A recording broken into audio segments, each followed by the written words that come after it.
Hello అందరికీ. నెల్లూరులో జరుగుతున్న రొట్టెల పండగకైతే రావాలని అనుకున్నాము. అసలు ఈ రొట్టెల పండగ ఏందనేది కూడా నాకు అసలు తెలియదు. ఫస్ట్ టైం వెళ్తున్నా. సో ఏందో తెలుసుకోవాలని చాలా ఎక్సైట్మెంట్. మా పిన్ని వాళ్ళు ముస్లిమ్స్ వాళ్ళు కాబట్టి వాళ్ళు వెళ్ళేటప్పుడు పిలిచారనమాట. మీరు కూడా రండి, ఇట్లా తీసుకుంటే మంచి జరుగుతుంది, ఏమన్నా అనుకున్నా జరుగుతాయి, అప్పుడు మళ్ళీ వచ్చి రొట్టె అక్కడ విడిచిపెట్టాలి అని చెప్పారు. సో అదేందో మనం కూడా చూద్దామని చెప్పి మేము కూడా బయలుదేరి నెల్లూరుకి అయితే వచ్చేసాము. నేనైతే ఫస్ట్ టైం ఇది రొట్టెల పండుగ అని వినటం. సో అక్కడికి పార్కింగ్ చేసిన తర్వాత 1 కిలోమీటర్ అయితే దర్గా దగ్గరికి నడుచుకుంటూ వెళ్ళాలి. మనకి ఆటోలు అయితే వెళ్ళట్లేదు. అలా నడుచుకుంటూ ఒక 1 కిలోమీటర్ దూరం అయితే వెళ్ళాలి. సో ఫన్నీగా మాట్లాడుకుంటూ వెళ్ళిపోయాం. మొత్తానికైతే దర్గా దగ్గరికి అయితే చేరుకున్నాం. ఓఎంజీ ఇక్కడ ఎంత మంది ఉన్నారంటే ముస్లిమ్సే కాదు, మన తెలుగు వాళ్ళు కూడా ఉన్నారండి బాబు.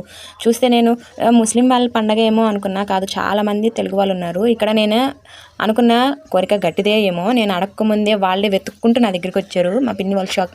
పలానా రొట్టె కావాలి అంటేనే దొరకదు, అలాంటిది వెతుక్కుంటూ నీ దగ్గరికే వచ్చిందని చెప్పి వాళ్ళు షాక్ అయ్యారు. నేను కూడా షాక్లో ఉన్నా.